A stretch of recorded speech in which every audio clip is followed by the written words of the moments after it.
Well, a Western Sydney councillor has vowed to scrap the welcome to country and smoking ceremonies in his council if his party is re-elected this year. He says it no longer reflects the needs of the residents who voted a resounding no in the Voice referendum. Joining me now is Sky News contributors Gary Hardgrave and Jason Morrison. Jason, what a nice change. A leader who's actually saying, yep, look, we've said no to all this nonsense. We don't want it anymore. A couple of councils in South Australia have already done it. Maybe the message is finally getting through. I don't think the message is even close to getting through. This bloke is being honest and upfront because he's running independently and he's not part of the party machinery. So he's decided to do really a point of difference, and his point of difference will get him swept to power. I'd be stunned if not, because people have had it with this, not because they've got a problem necessarily with Aboriginal people or Aboriginality or Australia's history, but they've got a fair dose of them with the tokenism. It's become the kind of good thanks, how are you response to everything. We say it so often now, it's just lost relevance. And I mean, I was at the cricket the other day and you get asked to stand for the national anthem, but before the national anthem, you get asked to stand for the welcome to country, as if it is, you know, something that requires stance for reverence. It's kind of got so far out of control in society, and I'm not surprised that he's looked at an opportunity here based on the pure statistics. The statistics tell you that people are jack of it. Yeah. But you failed to mention there, Jason, that they now say, stand if you can for the national anthem. That's right. You know, you wouldn't want to offend someone who's got a gammy leg, would you? But Gary, this is, you know, it takes someone to stand up and say, look, I'm not going to do this anymore, in order for others to be able to sort of take the cue and follow, right? Well, I think so. And after this bloke wins as Mayor of Cumberland, I hope he runs for the position of the boss of Qantas, the boss of Wesfarmers, the boss of all of the companies that come off Wesfarmers. Because, frankly, so much of our life is wasted from all these people who want to signal the virtue of welcoming to our own country. Look, I take the lead off Warren Mundine, Jacinta Price. They're two terrific Australians who have proudly Aboriginal heritage. They see this as a divisive thing. And so should anybody with any common sense. But, of course, we have Clover Moore. We have that Mayor of Melbourne, whatever her name is. Look, I mean, whenever it is all said, and it is said a lot, this is not a way of bringing people together. It's a way of hiving people off. And what we have to do in Australia is have leaders and elect leaders who want to bring us all together. They don't ask us our culture, don't ask us our religion. They just say, are you Australian? You're part of the deal. Be who you are, be for Australia, and let's all get on with each other. That's pretty simple to my mind. It's funny, it once used to be irrelevant about where you were from and what you're about and what your creed is and whatever else. Used to be. It was just, you know, you're part of it.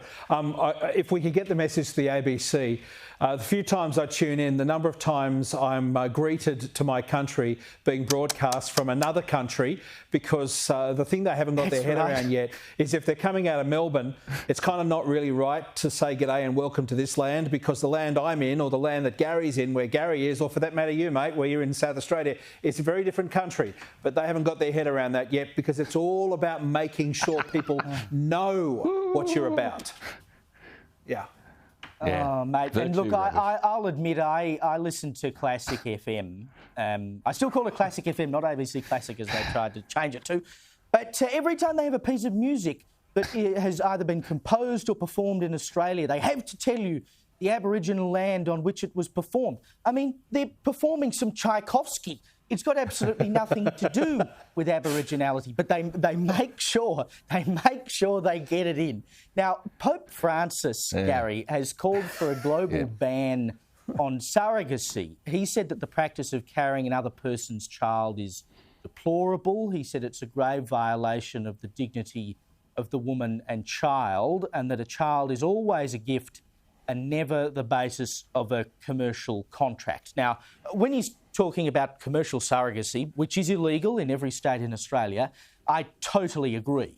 I don't know that a total ban on surrogacy, you know, if someone in your family or a friend offers to help you have a child, surely that should be okay. Well, I'm not going to be the moral arbiter in all of this. I think there's a higher authority above even His Holiness the Pope, who might have more of a say in all of this based on Christian teaching and indeed Islam's teaching and the Jewish community. I mean, people of the book, like I guess us, understand that it's not really up for us to judge. But look, I think this whole thing is a dreadful slap across the chops for anybody going through a surrogacy at the moment. So you're right, the absolutism of a total ban, it might have worked in the 1820s, but I'm not sure it works in the 2020s. And I think His Holiness is equally searching for some relevance after going incredibly left and woke on everything else. I mean, he tells us, like the people from the United Nations, that the planet is boiling, that somehow or other the false god of climate change is more important than the real god he's meant to be the franchise owner of. I mean, I am just left. This guy is searching for relevance. I hope he toddles off into the sunset and sometime soon so we can get a sensible Pope back into the Vatican. I agree with you 100%. Can I just clear this up? He can't wander off into the sunset. He's got to drop dead. He's got to die. So, Gary, you just called for the Pope to... You can retire. You can retire. It did happen. Benedictine retired. Pope Benedict retired. Look, the hippie Pope... Oh, dear. Oh, Gary. And I can say this as a Catholic. We'll get you in a bit of trouble here. It's okay. It's all entertainment for us, Gary. If you get in a bit of trouble, we'll still be here next week. But, you know, you could put a job up on Airtasker. Does someone else want to be the Pope? There's a woman in Sydney. She paid someone $280. She can't be the Pope. She can't be the Pope. She can't be the Pope. You're right. But she paid someone $280 to line up for a box of apparently famous pastries to buy them for her because she couldn't bear to stand in line. Apparently, this is a thing now, Jason. I mean, you've got to have more money than sense in order to spend $280 to get someone to line up for you. Is there anything you would pay $280, a mundane task, you would pay someone $280 to do? Geez, you got me. A mundane task that I'd pay someone $280. There are plenty of mundane tasks I pay that too. They're mundane because I don't know how to do them. and the tradesmen and women of Australia enjoy the benefits of it.